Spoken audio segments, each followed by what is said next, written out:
If you buy assets, you're taken care of for the rest of your life. They'll spend 4 years going to college, 10 years getting a PhD. You could have spent 3 years buying real estate and retired and waited, and you would have probably found bigger success.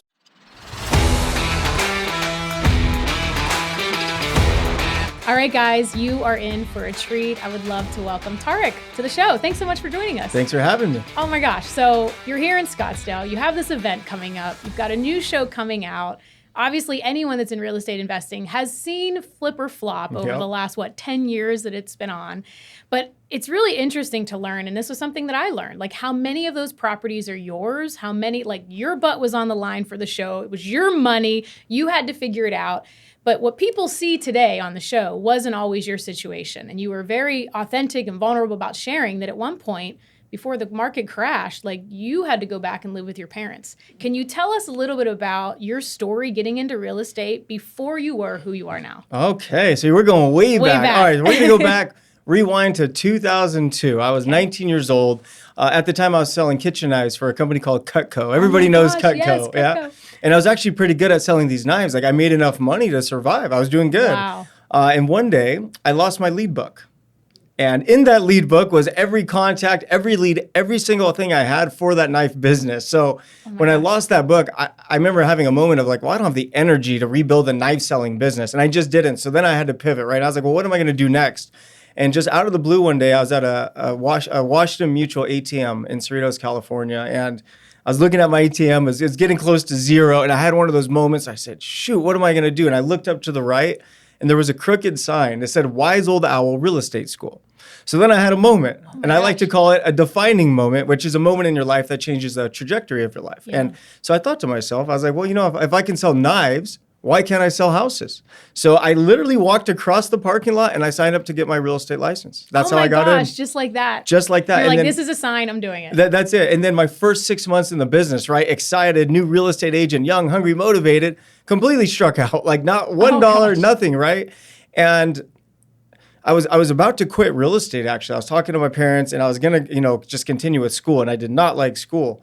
And then I found out there was a free Mike Ferry real estate event coming into town. Have you heard of Mike Ferry? I haven't, no. Oh, so he's a real estate speaker and a coach. So 20-year-old Tarek now. I go to this event. And by the end of this event, Mike has convinced me I'm going to be the most successful real estate agent alive. He convinced me I'm a genius. Like he convinced me anything was possible. So at the end of the event, like Mike sold me. And I had never heard a speaker like that. So at the end of the event, I ended up signing up for one-on-one coaching. And it was $1,000 a month in 2002. Wow. I definitely didn't have $1,000 a month. And at the time, I had to put it on my credit card. And I was so broke that me and my girlfriend broke up. My parents got divorced. My mom rented out my bedroom and I had nowhere to go. So I was actually ended up living in my mom's garage. So that's where this all started, living in a freezing garage with cockroaches and spiders. So I signed up for the coaching. I told myself for 6 days a week, I'm going to work 12 hours a day, cold calling expired listings and for sale by owners. And then Sunday night for 3 hours, expired listings. Fast forward 90 days later, I ended up making $120,000 in commissions from getting those expired listings. So at 20 years old, I went from delivering pizza to selling kitchen knives to making no money for 6 months, then $40,000 a month overnight. So my life changed really, really fast. And I always tell people with real estate, you can make a lot of money fast when it comes to real estate. And most people think that it takes years. It does not take years. You can make money fast. So you weren't wholesaling the properties. You were actually selling them as an agent. So you were getting these expired listings, selling like you were doing with the knives, only selling yourself to these people saying, hey, I can sell this house for you. People were giving you a chance. Yep, absolutely. So, okay, obviously, right, you could make a lot of money really fast in real estate. I think what people don't share enough is also that you can lose a lot of money pretty fast in real estate.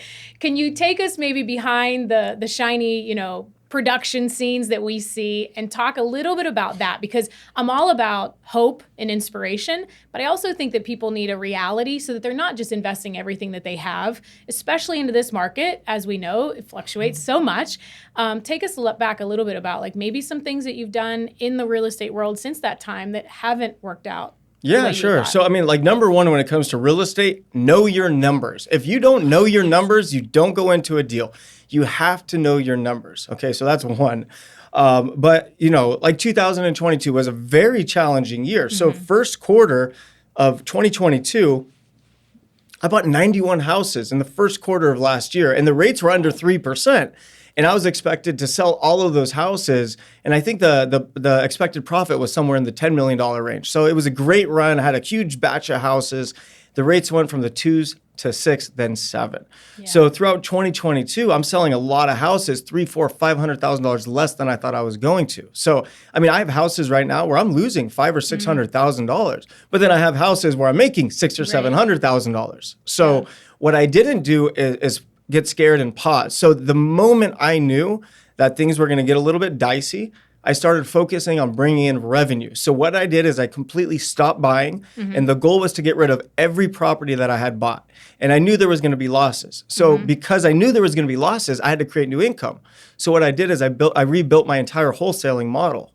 So that's how we're surviving. So we're able to bring $400,000 or $500,000 a month in wholesale fees now to offset any losses. So now as a company, we're thriving, and we're down to our last 18 houses. So in the next 3 to 5 months, it's back to pure profit. So I am so excited for what's to come. That's awesome. Okay, so first, just acknowledge the entrepreneur always has to be willing to adapt to new challenges. Pivot to whatever the market's doing. So how fast was it that you recognized, okay, oh gosh, interest rates, I can't continue to keep getting money to buy. People aren't going to continue to buy. That you then, how long did it take you to go back to go? Well, you didn't go back to wholesaling, right? You didn't do wholesaling before? No, I was wholesaling. Okay. But so I was a flip first mentality, meaning on every single property, we look at it. Do we keep it as a rental? Do we wholesale it? Do we flip it? When the prices are going up like crazy, it makes sense to flip it because you make more money. When the market's going down, most times or a lot of times it makes sense to wholesale it to get it out quick to minimize risk. So I just changed the model. Instead of focusing on flipping, we started focusing on wholesaling. And then in the next couple months, I'm going to change it back to flipping. Yeah. Because right now we're seeing a lot of activity in the market. But, I started flipping houses in 2010. I started with my very first condo I bought for $115,000. Okay, so you, after crash is when you started flipping? Yeah, so I started flipping after the crash. So I started selling in 2003, made a name for myself, and I was doing really well by 2005. By 2007, I was broke again. I had to sell my houses and my cars and my toys and move into a tiny little apartment. And then I really struggled for 2 years. And then I came across short sales. I started doing short sales. And then I did one transaction. There was a first lien, second lien, third lien, HOA lien, and an IRS lien. Oh my gosh. And I negotiated this freaking house for 11 months. And at the end of the day, I got a check for $7,000. The person I sold it to, they hired a gardener, cut the lawn, hired a painter, paint the house, and they flipped it, made like $130,000. Oh my gosh, yeah. And that was the exact moment I realized I was on the wrong side of the real estate equation. I don't want to sell these things. I want to own these things. Yeah. So in that moment, I said, okay, I want to be an investor. So of course, I went to everybody I knew, and everybody said I was such an idiot and it's not going to work and it's speculative and it's too risky. And they gave me every excuse of why I shouldn't do it, which is what everybody gets from their peer group, which is really sad, actually. But every time someone told me I couldn't do it, it just motivated me to prove them wrong because I know anything's possible. I mean, like anything is possible, right? Yeah. Like, look what we do today. Yeah, right. I mean, come on. It's crazy. Anyways, so where was I in my story then? Yeah, so you were talking about how anything's possible and how your friend group was like, you can't do this. Oh, yeah, you can't do it. So finally, I asked the only person I knew that was a little bit younger, he was 30 at the time and already a multimillionaire. And before I even finished the sentence, he goes, yeah, I'll flip a house if you find a deal. And then I realized I've just been asking the wrong people. So we bought the first deal at the courthouse, paid $115,000 for it, sold it for $169,000. We ended up making a net profit of $34,000. I was the real estate agent, the investor, the contractor, the housekeeper, the stager, like everything. Like I got my little Honda, the Sears outlets, trying to fit a stove in the trunk, like you name it, I did it. And during that time, there was another real estate convention. So right when I bought my very first flip, I went out to a real estate convention in Las Vegas, and 2 seats opened up in the very front row, the VIP seats, because my friend was sitting up there. So he texted me, hey, come to the front. So your money guy. The money guy that believed in you? Different guy. Different guy. So this is a realtor convention. Another Mike Ferry real estate agent convention. Because I wasn't a house flipper yet. I had just bought my first flip. But at the break, because I was sitting in the front, I got to start networking with all these like successful people. And one of the guys I was talking to was actually on stage the day before and talking about how he made $800,000 a year, which back then I was like, I mean, I couldn't even imagine. It's like, right? I couldn't even imagine 800,000. And so I talked to him, and it turned out he had like a local TV show in Palm Springs where he would showcase his listings on the weekends. So I was like, TV? I said, well, what does that do? He's like, well, people recognize me. I'm like, well, what does that do? He's like, well, then they work with me. I'm like, bingo. But the idea was too big in that moment. So I never thought, oh, I'm going to get on TV. Like you don't just get on TV, right? Yeah, right. So we leave Vegas. I think it was a day or two later. And it was like 10 o'clock at night. And I keep thinking about this conversation. And my ex-wife, Christina, she was about to go to bed. She had one foot up the stairs. And she goes, are you coming to bed? And I said, no. She's like, well, what are you going to do? I said, I'm going to get us a TV show. Just like that. I blurted it out. Oh, my gosh. So she starts laughing at me. Then she goes, well, what are we going to get a TV show about? And I didn't know. So I said, well, hold on a second. And like 2 seconds later, I blurted out, well, we just bought a house to flip. What if we flip houses on TV? And that's where the idea of Flip or Flop was born in that moment. And she laughed, walked upstairs. I went on Google. I typed Hollywood production companies. A bunch of websites came up. And I sent them all emails. I woke up the next day, one responded, said, send a home video. So I sent the home video. They liked it. And then we did a professional shoot, which is like a sizzle reel, which you're familiar with, 5-minute video. For 10 months, nobody wanted it. And then I got a call from the production company that HGTV wanted to do a pilot. So we shot the pilot in summer of 11. Okay. And they told me the odds of getting a show are very slim. Yeah. And if you do get one, it's going to take a long time. So I think it was like 2 weeks after we delivered the pilot, I got a contract to flip 13 houses on HGTV, right? So very exciting moment, right? 2 problems. Problem number 1, I don't have money. How am I going to flip 13 houses? Yeah. Problem number 2, even if I had the money, I have no idea how to flip 13 houses. So the craziest part about the story is I came up with the idea of Flip or Flop before I ever flipped a house. Oh, so talk about putting the cart before the horse. Yeah. Right? And this is just to show that anything is possible. Like, no experience, nothing. I said, of course I could do it. Other people do it. I could do it. It goes to show, so there's so much value there that, number 1, talking to the wrong people, right? So if we go the whole way back to that part of your story, I think so often our peer group, our family, it's not that they're evil. They just want to keep us safe, right? They want to prevent you from failure. They don't know any better. Right. And here's the problem. Most of us think because our neighbor drives a E-Class Mercedes and has a nice house, they know how to build wealth. The truth is they absolutely do not know how to build wealth. So I think it's very important for people to really choose where they take their advice from. Yeah. Like there's people like me, there's people like you, there's very popular influencers around the world that teach this stuff. Yeah. And I'll never understand why people don't take advantage of that. Right, because like fast forward to 2000, I didn't have that. You didn't have that. Like you had to go into one of those situations or happen to know somebody that was a landlord that you can ask questions to. But what I also love is that you started when you weren't ready. And I think no matter what it is you want to do in life, when you feel like there's this next level, like you had that idea, if you would have waited until you flipped 12 houses, until you found all the right people, you would have never had a show. Truth? 100%. I am the biggest action taker. Yeah. The moment I want to do something or I come up with an idea, within seconds, I'm executing on that idea. I wanted to get a show. Minutes later, I'm sending emails trying to get a show. Mm-hmm. Like I wanted to flip houses. Within minutes, I'm calling people trying to raise money. Right. Like you got to move lightning fast because when the fire is going, you throw the gas on it. And most people, they let it die out and then they never pick it back up. Right. And you also, like, you're also doing that in a pivot, like you just shared. Like, you have to move lightning fast towards something. But when you also start to see the data that something isn't working, you also have to just be able to willing to shift. Because I think, I feel like people are so afraid of failure and so afraid of what other people are going to say that they don't want to take lightning action as opposed to just doing it, see what your result is, and then adjusting. But they don't understand that's how you get the success because success comes from testing. So what does that mean? You mean you try things until you find what works, which means you have to go through a lot of things that don't work until you find what works. So most people, they'll start it and it doesn't work. I'm like, but that's how it's supposed to be. The first 7 ideas aren't going to work until the 8th. That's just how it is. Right. So, but you'll never get there. If you don't continue to just move forward, you're never going to get there. And I think that's one thing when people listen to successful people talk, they think, oh, but that's easy. Oh, you made that action. You got the show right away, right? That doesn't happen to everyone. Were there some mistakes that happened while you were filming the show or in another season of the show that you had to pivot through? Let's maybe peel back the curtain on that for some people so that they realize it's not all just an uphill climb. Yeah, I mean, it was definitely challenging. Like that first year of flipping houses, I never filmed a TV show. I was never a house flipper before. And you're doing both and I'm doing both at the same time.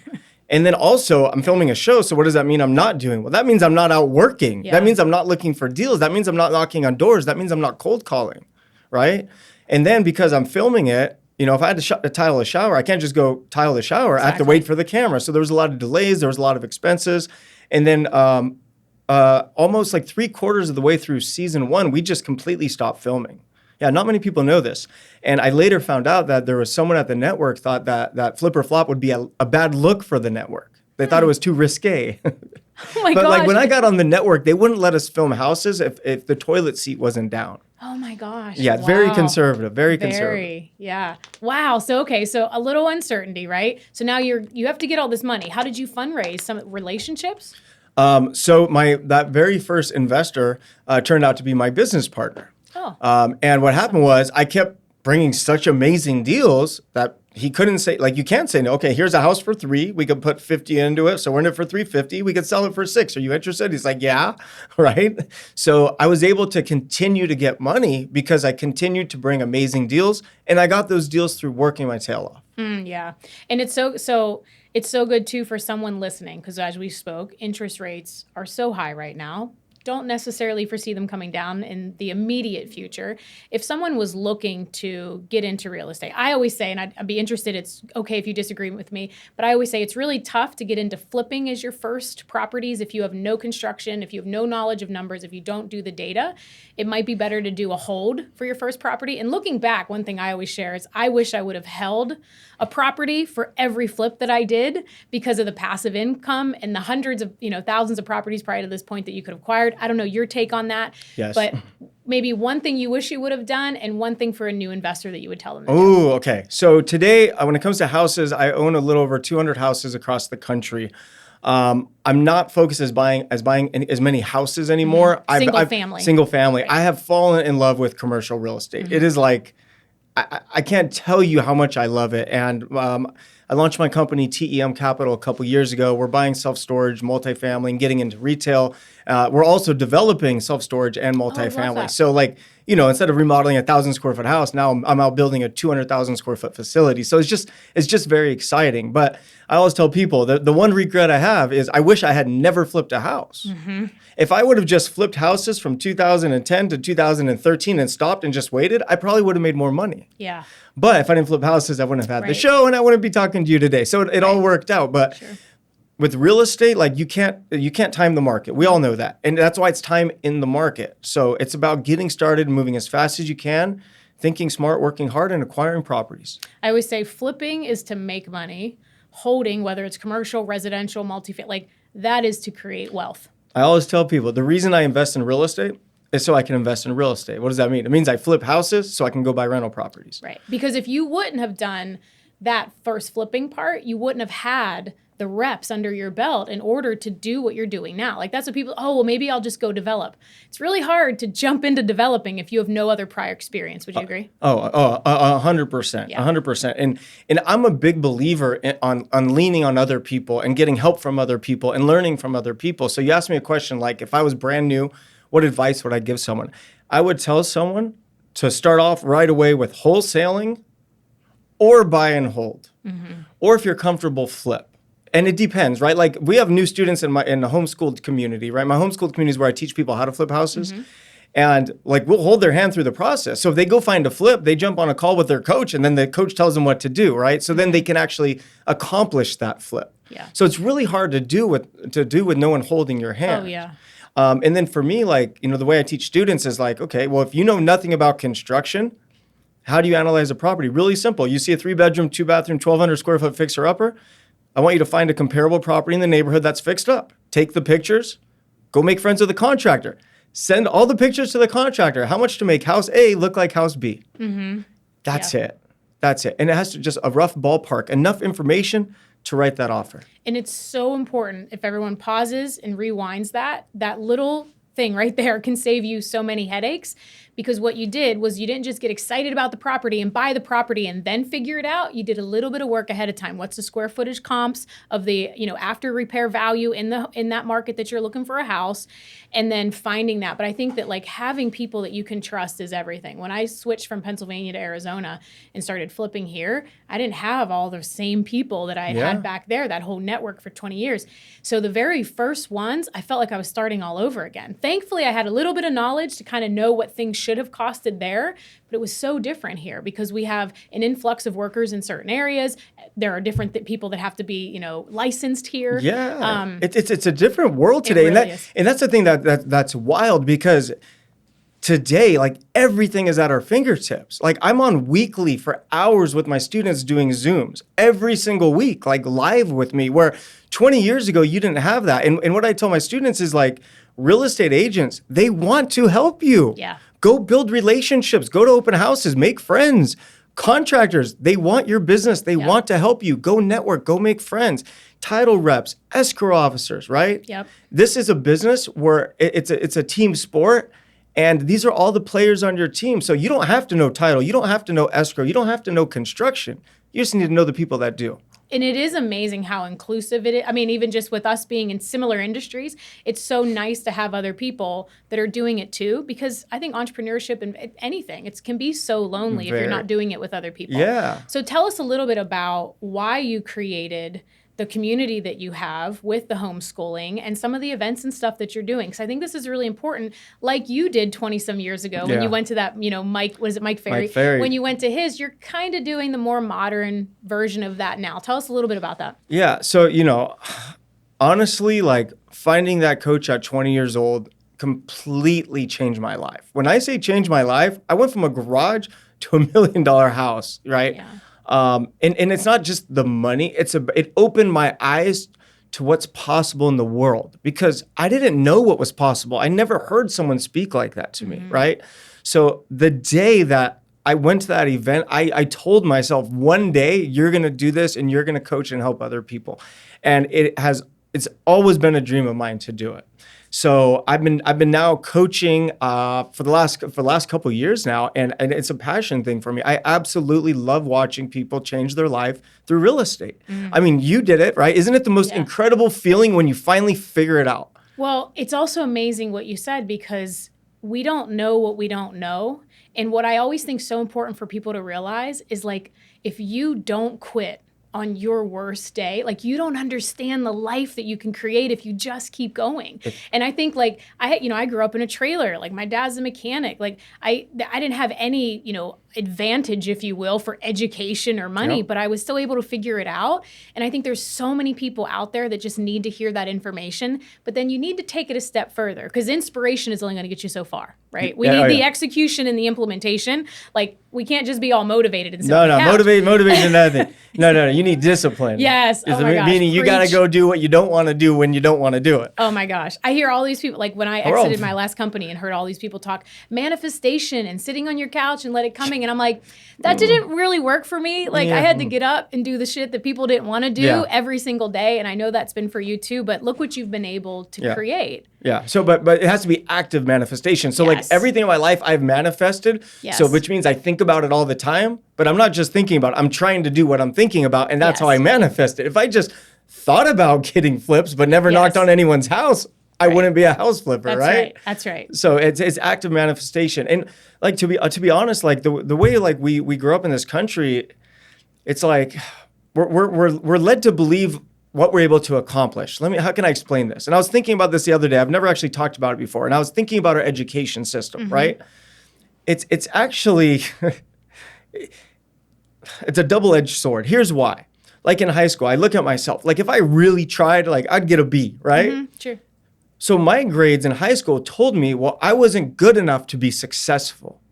Does that make sense? Yeah. Because if I tried my hardest and I got a B and this guy next to me got an A+, so he's going to go make a lot of money. He's smarter. He's smarter. Better, And then on the flip side of that, well, if you're Mary who got straight A's in high school and straight A's in college and get into the real world and realize you got to cold call 10,000 people. Yeah.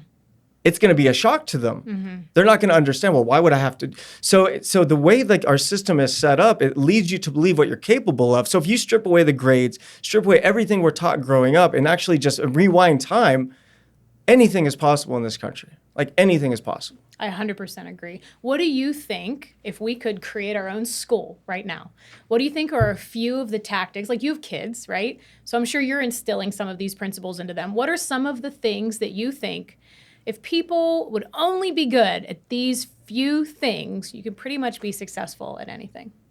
Oh, man, the few things. Buying assets. That's it. If you buy assets, you're taken care of for the rest of your life. Like that's it. People only realize they'll spend 4 years going to college, 10 years getting a PhD, and they'll do all. You could have spent 3 years buying real estate and retired and waited, and you would have probably found bigger success because the value of the dollar changes. And with inflation, assets go up. And then as they go up, you can leverage them, borrow against them, buy more of them, create more cash flow. I mean, there's just so many benefits to real estate. And none of the schools teach this. A Civil War, like we're getting graded on all this stuff that we can now Google. Because they don't want to teach it. Because what happens if the entire company becomes entrepreneurs? Well, who's going to do all the jobs? Who's going to serve the food? Who's going to drive the cars? So true. Who's going to work on the cars, right? Yeah. You know, the United States of America, we're a business.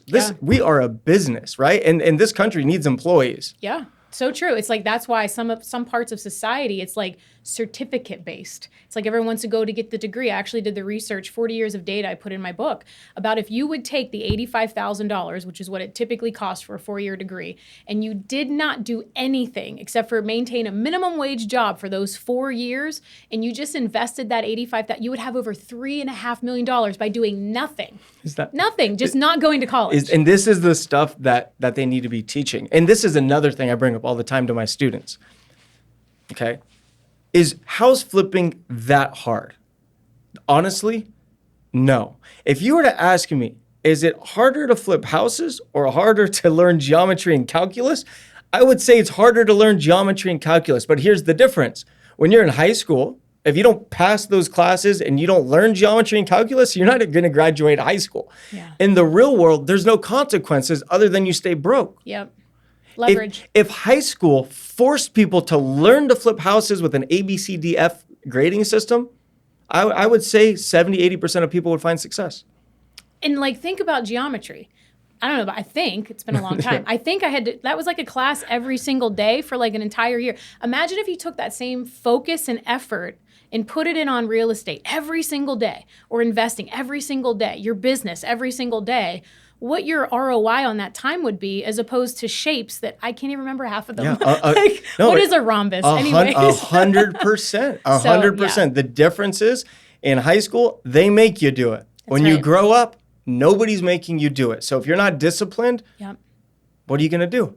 And what I think people are missing, because I feel like you had this, I know I had this, was you had leverage, right? You were cockroaches, station wagon in the garage, right? Like, no place to live. That's a lot of leverage. I think it's a lot harder, at least for me, speaking for myself, it's a lot harder to continually grow and strive and show up when you have a pretty nice life and it's pretty comfortable. I completely agree with you. And honestly, it's the scariest thing as a parent with my kids, right? Because they have no idea the amount of misery I went through to get us to where we are. And my fear is that they won't ever understand that hustle. But at the same time, they're 12, 7, and 9 weeks old. They might end up outworking me one day, right? We can't predict the future, but these are some of the fears I have. Yeah. And what makes you now having successful shows? Like, because anyone listening that hasn't been exposed to your world, like, you don't just have the flip or flop success. You have a new show. You have another show with your wife. You have, the kids. You have the school. You have a capital company. Like, what makes you still strive and grow now? Oh, I know the answer. I want to leave this planet showing the world that anything is possible. So I feel like I have barely scratched the surface. I got another 20 years in me.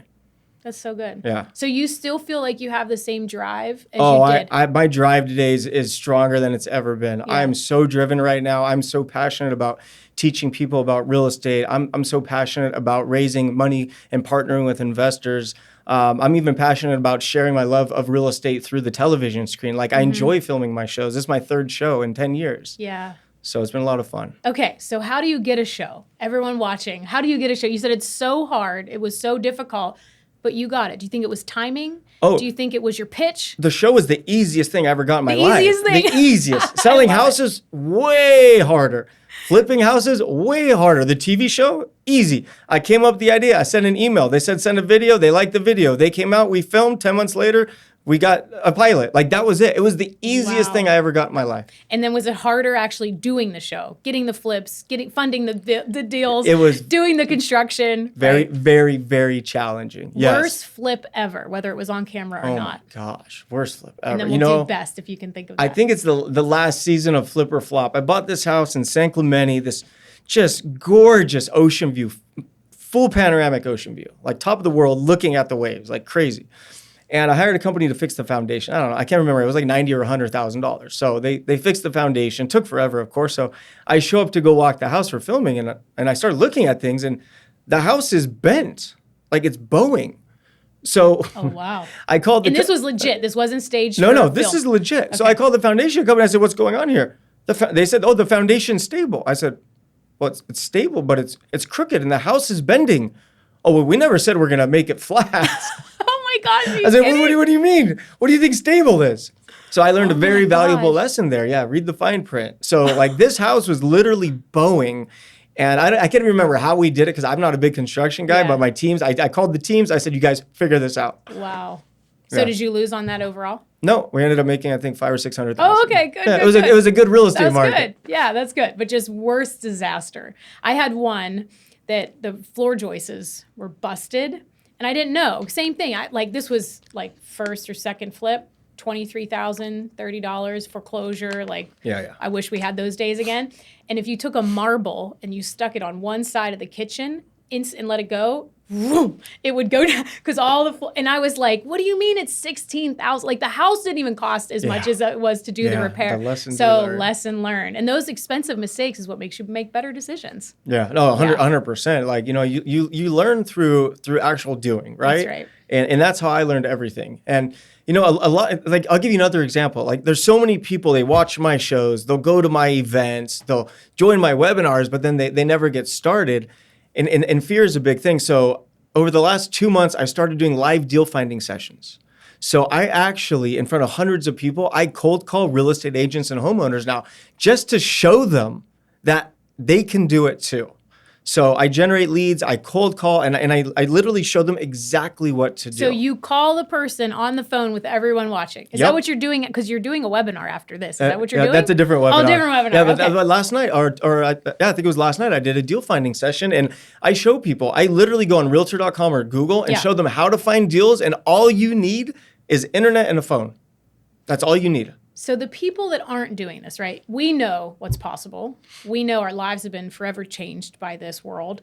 What do you think is holding them back? What do you think they're going to listen to this podcast? They're going to jump on one and they just don't take the action. I know what's holding them back. There's a million different ways to make money in this business. There's a million different gurus out there, and this business can be difficult. So what happens is people get started and they'll try something and it doesn't work. And they'll try something else and it doesn't work. And they'll try something else and it doesn't work. But the problem is they never really tried it because they're putting in 5% effort when they need to put in 200% effort. So if someone really wants to get started in real estate investing, it's simple. Simplify the process. Find one person to learn from. I know a guy. He's on TV. Find one person. No, seriously, one person to learn from, and then pick your 2 favorite ways for finding deals. Outside of that, you don't do anything else, and all you do is focus on those 2 ways. So if you like cold calling, you're cold calling like a machine. If you like driving for dollars, you're driving for dollars like a machine. If you like texting, you're texting like a machine. But what you can't do is call for 5 minutes, text for 5 minutes, drive for 10 minutes. You'll never find results. You'll never make progress. Yeah, it's like geometry. You got to do it every single day. Consistency. It's like the gym. It's like the gym. It's just like the gym. If you go work out once a week, are you ever going to see results? No. If you work out a little bit every single day over time, are you going to see massive results? Yes, because it compounds. Same with deal finding. So you're teaching people all of the aspects, verticals in real estate, right? How to wholesale, how to flip, all of those. What else are you kind of teaching inside? How to find the deals, how to fund the deals, how to fix them, flip them? Everything. I even have a program where I partner with my students. So if a student finds a really good deal and they present a deal to me and I like the numbers, I'll actually partner with them on that deal and we'll flip it together. Say what my mission in life is, two things, right? For people that, they want to be real estate investors, they want to get started, I want to teach as many people as humanly possible how to invest in real estate, okay? And then there's a whole nother world out there of doctors, lawyers, dentists, accredited investors that want to invest in real estate, but they don't have the time. And that's why I launched my other company, TEM Capital. So what I do is I partner with those people. We raise the capital together, and then we buy and develop real estate together. So people that want to actively do it, they go to Homeschool. People that want me to do it for them, they go to TEM Capital. I love it. I love what you're doing. I love how you have so many different verticals, and it's so nice to talk to someone that has actually done it. Because there are people, gurus out there that talk about it, and they've done one house. I'm like, guys, you can lose your shirt. Yeah, and I still do it. Yeah. And actually, that's why I'm so excited. We're coming out in 2 weeks for the Flipping Summit, which is April 28th and 29th. Awesome. Did you see the lineup of speakers? Yeah. So you're here, Heather. You've got Mary from Selling Sunset, right? And Romaine. Romaine from Selling Sunset, and then my personal mentor, David Steinberg. Awesome. And then also Jamil Damji and Pace Morby. So it's going to be about flipping and wholesaling and subject to and just all these incredible things. So it's going to be an epic event. So we'll link all of that information here in the show notes. Just let everyone else, how can they find you? What's the best way to get in touch with you on either the Capital or the Homeschool? Yeah, sure. I mean, to get everything Tarek El Moussa, my Instagram is @TheRealTarek El Moussa, and then homeschooledbytarek.com or temcapital.co. Awesome. We'll link everything up in the show notes. Thank you so much for coming out. I know you have a webinar to get to, but it was so great getting to talk to you, and I'm so glad you're here in Scottsdale doing a lot of stuff. This was fun. Thank you.